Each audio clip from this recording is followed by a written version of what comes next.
नमस्ते। ओवरव्यू में आपका स्वागत है। तो 3 विषय। क्या अवैध बार का गुस्सा सोनिया गांधी जी पर फूटा? दूसरा, क्या सुप्रीम कोर्ट ने ईडी को खुली छूट दे दी? और तीसरा, कब पूरा करेंगे मोदी जी नौकरी देने का वादा? ये तीनों प्रश्न हैं, लेकिन आगे बढ़ने से पहले आपसे आग्रह, चैनल को सब्सक्राइब करें। अगर आपको लग रहा है कि चैनल में आपकी बातें हो रही हैं, रोजमर्रा की जो हमारे और आपके जीवन से रिलेटेड इश्यूज हैं उसको डिस्कस कर रहे हैं, तो कुछ दोस्त मित्रों से कहिए कि चैनल की सब्सक्राइब करें। अगर हो सके तो चैनल की मेंबरशिप ले लीजिए। मेंबरशिप का मतलब कि हर महीने आपको एक छोटी रकम हमें देनी होगी, और अगर आप हर महीने का कमिटमेंट नहीं करना चाहते हैं तो वन टाइम एक मुश्त भी हमें एक बार आप हमारी एक आर्थिक सहायता कर सकते हैं, जिससे चैनल चलाने में हमें आसानी होगी। अब सबसे पहली बात, क्या अवैध बार का गुस्सा सोनिया गांधी पर फूटा? आज पार्लियामेंट में कुछ अजीब सा एक दृश्य देखने को मिला। मैं पहले बैकग्राउंड बता दूं, क्योंकि स्मृति ईरानी इतने गुस्से में नजर आई, वो क्यों इतना गुस्सा है ये नहीं समझ में आ रहा है, लेकिन मैं उसका बैकग्राउंड बता दूं। कल पार्लियामेंट को ही चलने को लेके और जो लोग निष्कासित किए जा रहे हैं उसको लेके ये सब बात चल रही थी। अधीर रंजन चौधरी जी, जो लीडर ऑफ ऑपोजिशन है लोकसभा में कांग्रेस पार्टी के, वो भी एक मार्च में जा रहे थे। विजय चौक के पास उनको रोका गया था और वो राष्ट्रपति भवन जाना चाहते थे। आज जैसा उन्होंने कहा है, मैं उनके हवाले से बोल रहा हूँ, जो अधीर रंजन चौधरी जी कह रहे हैं, उनका कहना है कि वहाँ जब रोका गया उसके बाद उनसे कुछ पत्रकारों ने पूछा कि क्या क्या है और कहाँ जा रहे हैं और क्या, तो उन्होंने कहा कि हम लोग राष्ट्रपति भवन जा रहे हैं, हम लोग राष्ट्रपति जी को एक ज्ञापन देंगे, और उस रेफरेंस में उन्होंने कहीं राष्ट्रपत्नी भी बोल दिया। अच्छा, ये तो कल का हो गया। आज पत्रकारों से बात करते हुए उन्होंने कहा कि उनसे चूक हो गई थी, उनसे गलती हो गई थी, और उनका जैसे ही मैंने कहा मुझे समझ में आ गया था, लेकिन जब तक मैं उस प्रेस वाले को ढूंढूं वो निकल गए थे, तो मेरी उससे बात नहीं हो पाई। लेकिन मैंने केवल एक बार, और वो कह रहे हैं कि स्लिप ऑफ टंग था, मैंने केवल एक बार राष्ट्रपति बोला और उसी के कंटिन्यूएशन में राष्ट्रपत्नी बोल दिया, लेकिन वो मुझसे चूक हो गई थी, वो सार्वजनिक रूप से बोल रहे हैं। ये बात यहाँ पे आके खत्म हो सकती थी। स्मृति ईरानी जी को जब से वो उनका जो वहाँ का असल में जो बार है और रेस्टोरेंट है, जो तथाकथित रूप से उनकी लड़की का है, जिसको वो खुद एक्नॉलेज करती हैं, अब उस पर हम बाद में आएंगे। अभी क्या हुआ कि वहाँ पे पहले तो ये था कि वो एक जो बार चल रहा है वो एक कोई मृत व्यक्ति है उसके नाम से लाइसेंस लिया गया है, और फिर बार बार लोगों का कहना है कि भाई उनकी लड़की के नाम से तो लाइसेंस है नहीं। अरे, मृत व्यक्ति के नाम से है, वो कोई गैर कानूनी काम नहीं है। खैर, दूसरा, वहाँ की जो ग्राम सभा है, जो ग्राम पंचायत या जो वहाँ का होता है, उसने कभी फिर कहीं से लेटर सर्कुलेट कर रहा है जिसमें यह बताया गया है कि ग्राम पंचायत का ये कहना है कि पिछले कई वर्षों में उसने उस जहाँ पे ये रेस्टोरेंट खुला हुआ है, सो कॉल्ड, जिसको कांग्रेस के लोग कह रहे हैं कि वो स्मृति ईरानी जी की लड़की का है, वहाँ पे कोई रेस्टोरेंट खोलने की परमिशन नहीं दी गई है। वहाँ की जो ज़मीन है उसका लैंड यूज़ अभी भी एग्रीकल्चर, कृषि भूमि है, उसका लैंड यूज़ चेंज नहीं हुआ है। तो ये तो और भी वायलेशंस हैं। अब शायद इसका गुस्सा था, या ये पत्र क्यों निकाल रहे हैं कांग्रेस के लोग जा के, और इस कागज़ को क्यों जांच पड़ताल कर रहे हैं। सबसे पहले तो स्मृति ईरानी जी ने शायद अपने घर पर ही बैठ के उन्होंने एक प्रेस कॉन्फ्रेंस कर दिया, और प्रेस कॉन्फ्रेंस उन्होंने खूब कहा कि ये है, वो है, फलाना है, धमाका है, अधीर रंजन चौधरी माफ़ी और गलती और क्या क्या मालूम नहीं कहा। फिर वो लोकसभा पहुंची। लोकसभा में जैसा कांग्रेस के कुछ लोग कह रहे हैं, ऑन रिकॉर्ड कह रहे हैं, कि जब लोकसभा की कार्रवाई शुरू हुई तो अभी स्पीकर के बोलने से पहले ही इनका माइक ऑन हो गया और ये बोलना शुरू कर दें। अच्छा, ये तो मैटर ऑफ रिकॉर्ड्स है। अगर ये कांग्रेस के लोग ये साफ साफ कह रहे हैं तो इसको देखा जा सकता है। स्पीकर के बिना परमिशन के इन्होंने अपना रिकॉर्ड चालू कर दिया लोकसभा के अंदर, और फिर उन्होंने चीख चीख कर, वो आप देखी जाएगा, आप लोग भी देख चुके होंगे, चीख चीख कर उन्होंने बताना शुरू किया कि किस तरह से एक आदिवासी महिला का अपमान किया गया है, एक महिला का अपमान किया गया है, इस देश के राष्ट्रपति का अपमान किया गया है। और फिर उन्होंने उसको कहीं और भी खींचा कि supreme commander of Indian defence का अपमान किया गया है, और क्या क्या करते करते, और अधीर रंजन चौधरी ने ऐसे कैसे कहा, और फिर उनको मालूम नहीं क्या हुआ, वो लग गई कि सोनिया गांधी को इसमें माफ़ी मांगनी चाहिए, और सोनिया गांधी माफ़ी मांगो, और सोनिया गांधी और सोनिया गांधी, वो सोनिया गांधी के पीछे लग गए। सदों माननीय अध्यक्ष जी,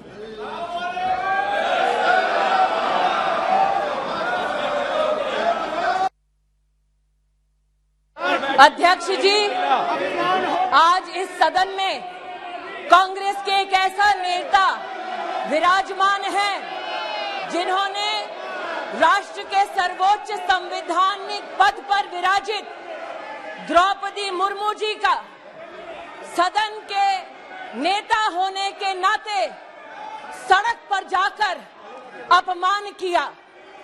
इस राष्ट्र का ये गौरव है कि आदरणीय नरेंद्र भाई मोदी ने 75 साल की आजादी में पहली बार एक गरीब आदिवासी महिला को राष्ट्रपति पद का उम्मीदवार बनाया। राष्ट्रपति पद का उम्मीदवार बनते ही द्रौपदी मुर्मू कांग्रेस पार्टी की घृणा का केंद्र बनी। अपोलोजाइज टू द नेशन, माफी मांगो इस देश से, माफी मांगो सोनिया गांधी आदिवासियों से, माफी मांगो औरतों से, माफी मांगो गरीब से, माफी मांगो और शर्म करो।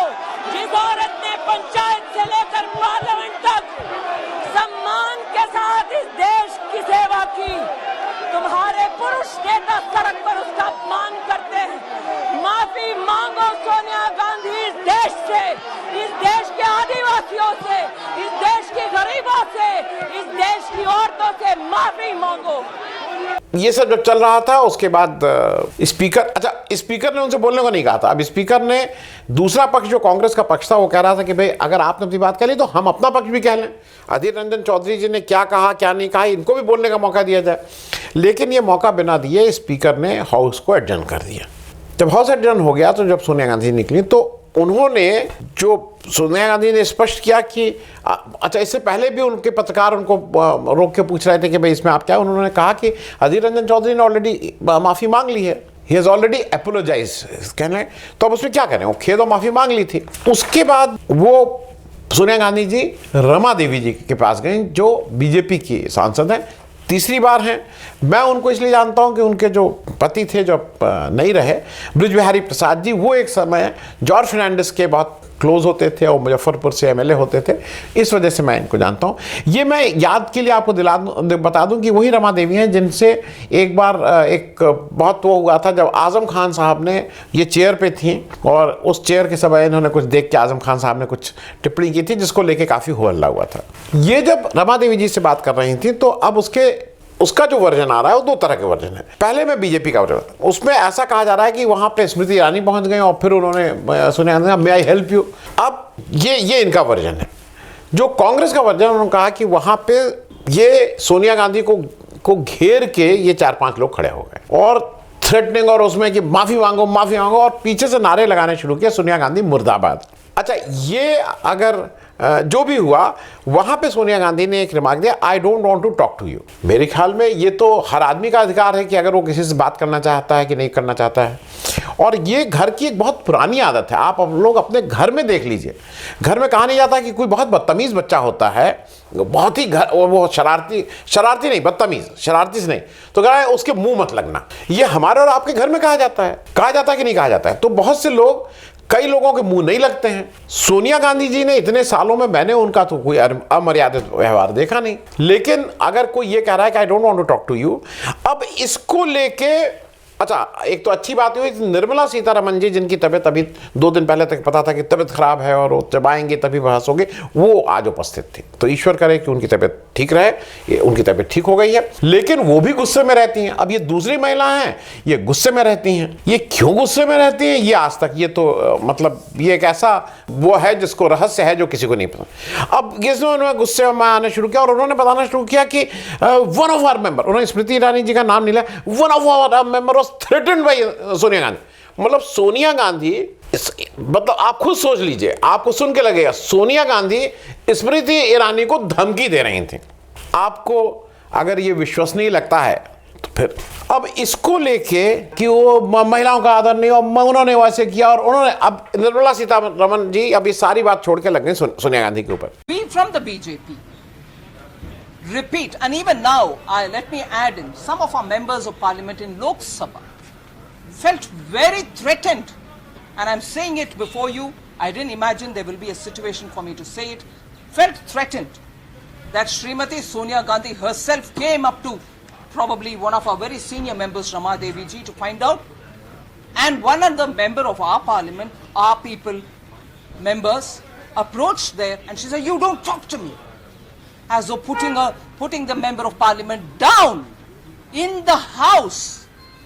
So instead of remorse from the highest leader of Congress party, we find greater and greater aggression. मैं सिर्फ एक चीज जल्दी से दिखा दे रहा हूं, महिलाओं का आदर इस सदन के नेता प्रधानमंत्री मोदी जी कितना करते हैं, वो सिर्फ आधे मिनट के वो आप देख लीजिए। रेणुका चौधरी जी के बारे में जब उन्होंने कहा था कि अरे वो रामायण सीरियल के बाद अब मैंने हंसी दिखाई दी, रेणुका चौधरी की हंसी को रावण की हंसी से उन्होंने कंपेयर किया था, वो जरा देख लीजिए कितना। और जब उन्होंने कहा था तो आप भावभंगिमा देख लिए, वो जो अगल बगल लोटपोट हुए जा रहे थे, वो हमें ज्यादा मार गिरे पड़ रहे थे लोग, मतलब आगे पीछे गिर जा रहे थे, इतना लोटपोट हो रहे थे। सर अरुण जेटली उनके बगल में बैठे थे, वो चुपचाप बैठे थे, मैं ये स्पष्ट कर दूं। बाकी लोग तो बिल्कुल गिर पड़ रहे थे, पेट हाथ पैर दबा के गिर रहे थे कि ऐसा जोक मारा वो कि ऐसा चुप कर दिया। तब तो किसी ने नहीं कहा था कि महिलाओं का अनादर हो रहा है। तब आप स्मृति ईरानी जी कहाँ थी? अध्यक्ष जी, सभापति जी, रेणुका जी को आप कुछ मत कहिए। सभापति जी, report such a loose talk and unruly behavior. सभापति जी, मेरी आपको प्रार्थना है, रेणुका जी को कुछ मत कीजिए। रामायण सीरियल के बाद ऐसी हंसी सुनने का आज सौभाग्य मिला है। फिर इंडियन एक्सप्रेस में आज कल एक खबर छपी थी और वो प्रमुखता से खबर है, वो भी दिखा देंगे। मेघालय के जो बीजेपी के वाइस प्रेसिडेंट हैं स्टेट के, बर्नार्ड मराक साहब, वो एक ब्रॉथल, वो एक वैश्या घर चलाते थे और वहां से वो भागे थे। उनको वहां से वारंट निकला था, यूपी के हापुड़ पुलिस ने, हमारी यूपी पुलिस ने उनको पकड़ लिया है। ये महिलाओं का आदर करते हैं जो एक ब्रॉथल चला रहे हैं। ये जो स्मृति ईरानी या निर्मला सीतारमण जी, जिनको इतनी चिंता है महिलाओं की, एक शब्द बोला है अपने वाइस प्रेसिडेंट के बारे में, तो मतलब ये महिलाओं का कितना वो कर रहे हैं ये भी जान लीजिए। अब जो मैं एक चीज और यहां कहना चाहूंगा, स्मृति ईरानी जी की जो पुरानी पीसी थी, आज की पीसी थी, आज संसद में जो था, वो जयराम रमेश को, पवन खेड़ा जी को, अधीर रंजन चौधरी जी को, सोनिया गांधी जी को, सोनिया गांधी तुम मतलब क्या कर रही थी भाई। मैं इसको इसलिए स्पष्ट कर दूं कि मैंने वो प्रेस कॉन्फ्रेंस, आप भी देख लीजिएगा, वो सब पब्लिक डोमेन में है। पवन खेड़ा ने जब अपना बयान दिया है तो उन्होंने श्रीमती स्मृति ईरानी और स्मृति ईरानी जी का वर्ड यूज किया है। ये तो हर एक कोई, पवन खेड़ा और पाधेड़ वो और सोनिया गांधी, अधीर रंजन चौधरी, इनको शायद जी और श्रीमती और या श्री या श्रीमान कोई आदर सूचक तो करना इनको अब सिखाया नहीं कि जानबूझ के नहीं करते नहीं हो। देखिए मैं बार बार एक कहता हूं, क्या है कि आप इज्जत तो देते नहीं हैं, इच्छा बहुत है कि मुझे इज्जत मिले, तो ये तो गेम वो है कि अगर आप इज्जत देंगी तो आपको इज्जत मिलेगी। क्योंकि संस्कारों की बात अगर कर लें थोड़ी देर, सोनिया गांधी जी के जो बच्चे हैं उनकी उम्र आपसे ज्यादा है, आपकी मां की उम्र के हैं, और सोनिया गांधी कर रही थी। आपको शर्म नहीं आ रही है? मैं पार्टी छोड़ दिए, वो पार्टी की अध्यक्ष हैं नहीं हैं, 4 बार की एमपी हैं, 2 बार की एमपी हैं, आपने राहुल गांधी को हरा दिया है तो आप सबसे बड़े एमपी हैं, आप सबसे, वो सब छोड़ दीजिए। आपकी मां की उम्र की हैं, सोनिया गांधी कर रही थी। तो थोड़ा संस्कार भी साफ साफ झलक रहा था किसका क्या संस्कार है। क्योंकि मैं इसलिए कह रहा हूं कि ये जो बीजेपी है ना, ये एक्सपर्ट है इस तरह की बातों में। एक मैं छोटी सी क्लिप और दिखाऊंगा। मणिशंकर अय्यर ने जो कहा था एक बार मोदी जी के लिए उस इलेक्शन से, ये आदमी बहुत नीच किस्म का आदमी है, क्योंकि वो उस समय फिर राहुल गांधी और सोनिया गांधी पे पर्सनल अटैक कर रहे थे, उसके रेफरेंस में उन्होंने कहा था। मुझको लगता है कि ये आदमी बहुत नीच किस्म का आदमी है, इसमें कोई सभ्यता नहीं है, और ऐसे मौके पर इस प्रकार की गंदी राजनीति की क्या आवश्यकता है।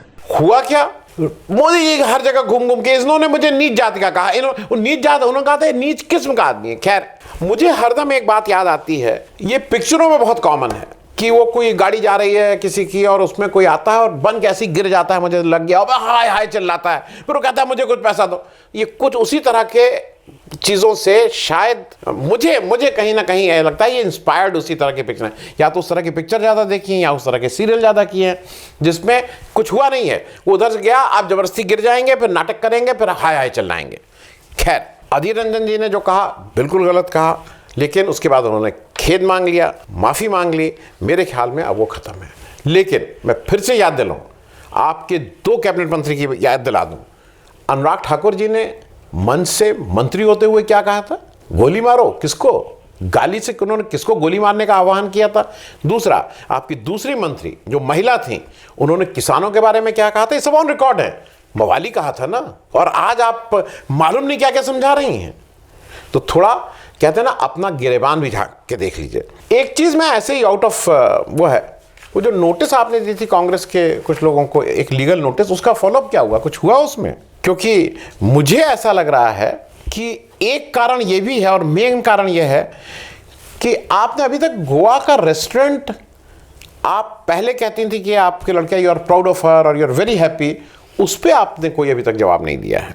क्योंकि अभी भी मुझे ये लग रहा है बीजेपी मुख्य मुद्दा जो महंगाई का है, जो बेरोजगारी का है, जो और चीज़ों का, उससे ध्यान हटाने के लिए सब काम कर रही है। अब जरा हम लोग दूसरी बात कर लें। सुप्रीम कोर्ट ने ईडी को खुली छूट दे दी। सुप्रीम कोर्ट का कल एक ऑर्डर आया है जिसमें टोटल 242 पिटीशंस थी ईडी से संबंधित, उस पर 3 जज की बेंच ने एक ऑर्डर दिया। उन्होंने एक तो उसको वैलिडिटी ऑफ दिस एक्ट जो है उसको कंफर्म किया। देखिए फिर से समझ लिए, जो ईडी है वो 2 तरह के केस, एक फेमा देखता है, फॉरेन एक्सचेंज मैनेजमेंट एक्ट 1999, और दूसरा PMLA है, prevention of money laundering act 2002। ये 2 के तहत वो कार्रवाई करता है। कल सुप्रीम कोर्ट ने PMLA के प्रोविजन को अपहेल्ड किया है, ईडी को स्वीपिंग पावर्स दे दी हैं। अब अरेस्ट होगा, कोई FIR नहीं दी जाएगी, और वर्बली बता दिया जाएगा कि आपको क्यों अरेस्ट किया जा रहा है। बाकी कोई इस तरह का प्रोविजन नहीं कि आपको दिया जाए।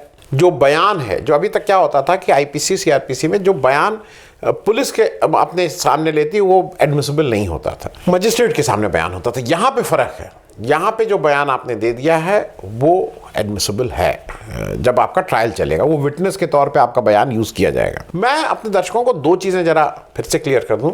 एक है अपराध, उसके बाद अपराध हो गया, उसके बाद केस हो गया, उसके बाद 2 इंपॉर्टेंट चीजें हैं। एक होती है बेल, एक होता है ट्रायल।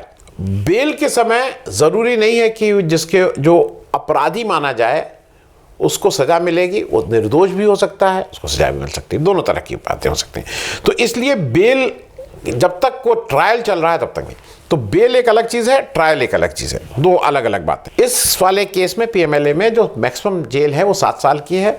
कई बार आप अभी पढ़ने में आया होगा कि 7 साल तक की जेल में बेल दे देनी चाहिए, इत्यादि इत्यादि।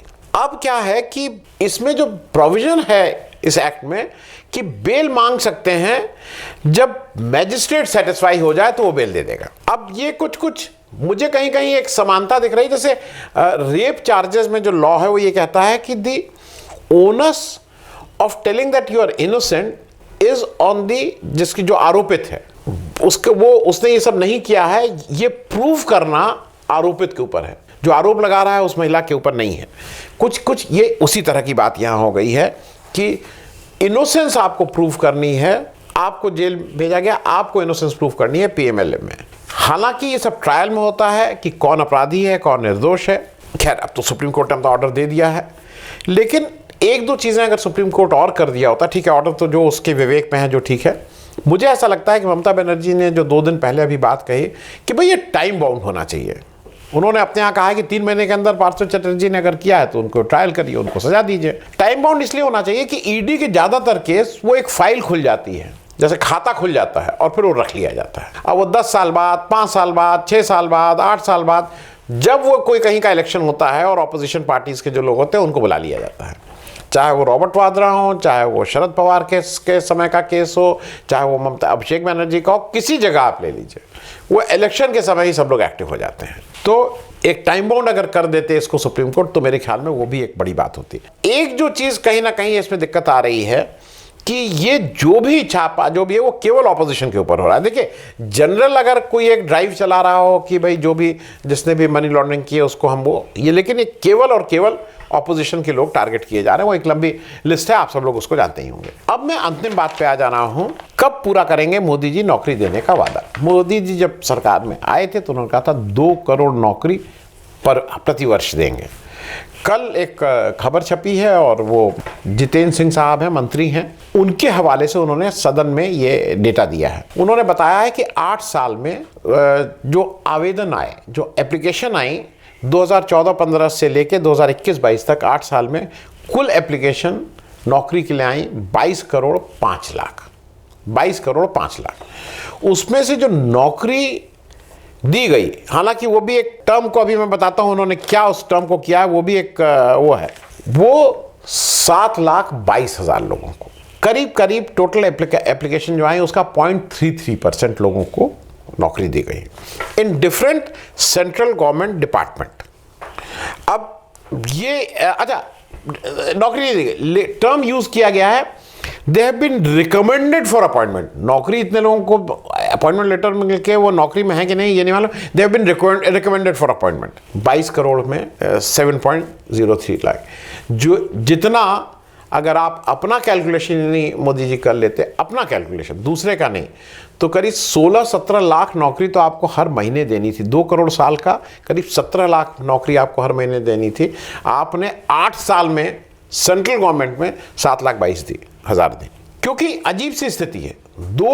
फौज में 2 वर्षों से भर्ती नहीं हुई है, अब अग्निवीर आप करके उसको कर रहे हैं कुछ, उसको एक अलग कंट्रोवर्सी है, मैं उस पर भी नहीं जा रहा हूं, मैंने एपिसोड भी किया, आप देख लीजिएगा। दिक्कत क्या हो रही है इस समय, जो बेरोजगारी की वो है, बहुत हाईली क्वालिफाइड लोग लो लेवल के जॉब कर रहे हैं, मतलब MA पास लोग 8वीं और 10वीं के नौकरियों के लिए लाइन लगाए हुए हैं, वेजेस कम हो गई हैं। ये हम वो बातें कर रहे हैं जो हमारे और आपके घर के बच्चे सुबह से शाम तक जूझ रहे हैं। रियल इनकम कम हो रही है। एक और डेटा आया है, और ये डेटा सरकार का ही डेटा है, कि suicide on account of unemployment बढ़ गया है। और चलते चलते जल्दी से एक फिगर और दे दूं, आप कागज़ कुछ बनाते रहिए, जो हालांकि जो प्रोफेसर अरुण कुमार हैं जो मेरे शो में भी आते हैं, वो तो हरदम कहते हैं कि क्योंकि डेटा आपका अनऑर्गेनाइज सेक्टर का है नहीं, ऑर्गेनाइज सेक्टर का है जो 4-5% ऑफ द टोटल है। लेकिन जो अनएम्प्लॉयमेंट रेट इस समय है 7.83% इंडिया का है, अप्रैल का ये डेटा था। आप ही के डेटा ये कहते हैं कि हिंदुस्तान में जब 7.83% एवरेज था, तो 8 स्टेट ऐसी थी जहां पे डबल डिजिट में अनएम्प्लॉयमेंट था। नंबर 1 पर हरियाणा थी 34.5% अनएम्प्लॉयमेंट रेट, राजस्थान 28.8 और बिहार 21.1। क्योंकि भयावह स्थिति है, बच्चों के पास नौकरी नहीं है, क्राइम रेट बढ़ रहा है, सुसाइड रेट बढ़ रहा है। अगर इसके बारे में आपने तत्काल कुछ कदम नहीं उठाए गए तो दिक्कत होगी। बात आप पार्लियामेंट के अंदर भी नहीं करना चाहते हैं, बाहर भी नहीं करना चाहते हैं। आप बाहर वही चुनाव की बात करते हैं कि कैसे क्या करो और किसका ड्रेस देख के उसको क्या वोट करो और क्या नहीं करो और कहाँ भगा दो और क्या कर दो। आप बेरोजगारी और रोजगार, आप केवल वो बताते हैं कि वो पकौड़े तल लो, ये कर लो, वो कर लो, लेकिन कहीं ना कहीं तो इस पे ध्यान देना होगा। अब ये कौन और कब ध्यान देगा, ये बात तो अभी आने वाला समय ही बताएगा। बहुत बहुत धन्यवाद। Thank you so much.